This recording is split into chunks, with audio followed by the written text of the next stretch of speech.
Hey guys, welcome back. It's Dirty Max LML. Well, we finally got the trailer finished and she looks amazing, but I wanted to show you guys something. This is the 2019 Yamaha Raptor 90.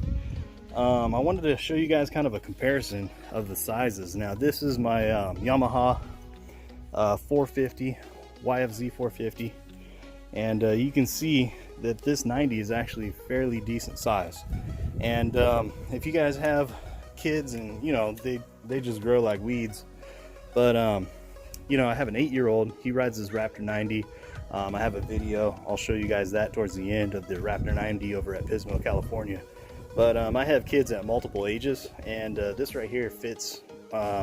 Actually, I could ride it, so it's pretty amazing. I'm 5'11", 200 pounds, and this little Raptor 90 carries me just fine. But I wanted to kind of give you a comparison on the size. This is our Suzuki 70, so you can kind of see the size comparison between all three of these, and you can see that the Raptor 90 is actually fairly large, but it's kind of a perfect design in that which kids can get on there. My son's 8. You're really supposed to be 10 years old to ride this thing, but he's able to ride it no problem. There is a warning sign on here as well, and it tells you no kids under 10, but before you know it, you're gonna snap your fingers and your kids are going to college. But yeah, the Raptor 450, this thing is absolutely amazing. It's a true beast. This thing you don't even need paddles with this thing, but I am looking to get paddles for the 90, although it doesn't really need it, but it will help you up the hills. But there is multiple different sticker packages that come with this. They gave us the red option and also a pink option. So if you have a girl, she wants a pink Raptor, she can have it with the black and white. The blue, I'm not quite sure. The blue and white, I'm not sure what colors come with that. But as you can see, this bike is just amazing, man. So looking at the tail end of this bike, one of the features that I actually liked about it was that it does have a drum brake in the rear. And if you guys are familiar with disc brakes, they kind of get jammed up in the mud. This thing, I'm not gonna have to worry about it. And this shock right here has an adjustment. This little adjuster right here, you can adjust it to where if somebody is really lightweight, you can adjust the spring for their suspension, or if there's somebody like myself, 200 pounds, which I think the max capacity on here, let me see what it is here, 181 pounds. So I am technically too heavy for this thing, but it carries me just fine. And you can adjust the suspension to tighten it up so that when you sit on it, the shock doesn't completely collapse, because I'm pretty darn heavy. But as you can see, this is the top, and it just has a key. Basically, you pull in this brake right here, hit the little button, and she starts right up. I don't have the key in right now, and then this right here is actually the choke. So you can turn that over. That's the choke on. Once it warms up, hit it over there. And actually, every time that we fired this thing up, we didn't even need the choke. It just fired right up. Also, this thing is fully automatic. All you do is hit the button and you go. And it makes it really easy for the kids, because you have forward, neutral, and reverse. So it makes it really simple. If they get hung up or stuck, they can stick it in reverse. And it goes into gear very, very easy. There is no clutch. And something pretty cool that I found at Walmart is these new gas cans.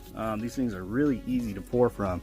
Pop off this top, you pull this up, and then you squeeze these two together, and that pours out the gas, and it comes out actually pretty quickly. So if you guys don't want to spend $70 or $80 on a quad or ATV gas can, sometimes they just mark them up crazy. You can find them cheap on Amazon, but this thing was only 19 bucks.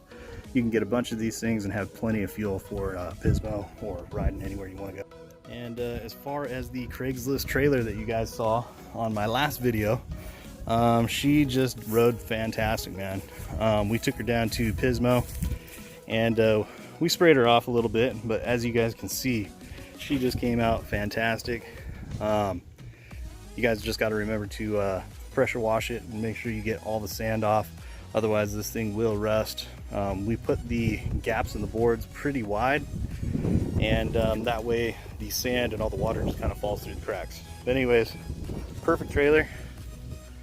You know, we didn't spend a lot of money on this thing. I think I spent more money trying to fix it up than I did the actual trailer. Most importantly, you definitely want to wash your bikes, especially going to the beach, because everything will rust. So we just soaped everything down, pressure washed everything really well, and we cleaned the truck just real quickly. I think we have some rain coming in the forecast pretty soon, so I basically just sprayed it off.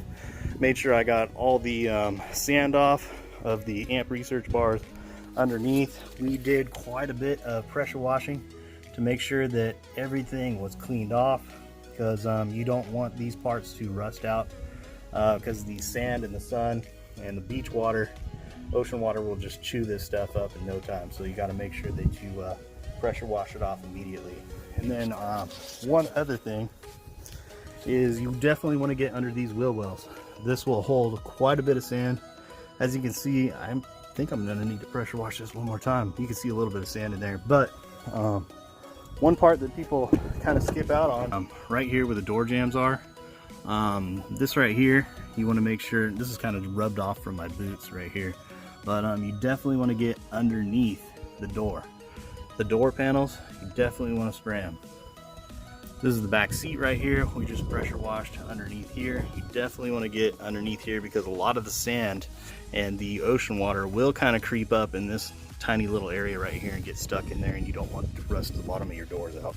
Also want to do an update on this pressure washer. This is the 3000 psi 2.3 gallon per minute Ryobi with a Honda motor, and you can put soap in here, and just by turning this little nozzle right here, you have all the different sprayers all attached on one unit, so you can get the soap out and everything. But this thing is amazing. It's a must-have, one of the easiest pressure washers to put together. Basically, put oil in it, snap a few things together, put the gas in it, and you're ready to go. One pull every. And also, guys, the Ceramic Pro, man, it's amazing. I mean, I just basically sprayed this thing off just a little bit. I didn't really give it all the love and attention that I usually do. There's some rain coming in the forecast in a couple days, so I just wanted to wash her off, make sure there wasn't any sand on her. And the Ceramic Pro just makes it 1,000 times easier to keep this thing clean and make it look good. I didn't even touch the rims. I barely touched the vehicle with a pressure washer and just wiped it down. Something real quick, real easy. I know the rain's coming, and after the rain comes, I'm gonna hit it again, and we're gonna make it look real pretty, guys. I definitely want to remind you guys about the $1,000 1,000 subscriber giveaway. We are going to be giving away $1,000 to one of my subscribers. I appreciate all the comments, the love, the likes. Thank you guys very much.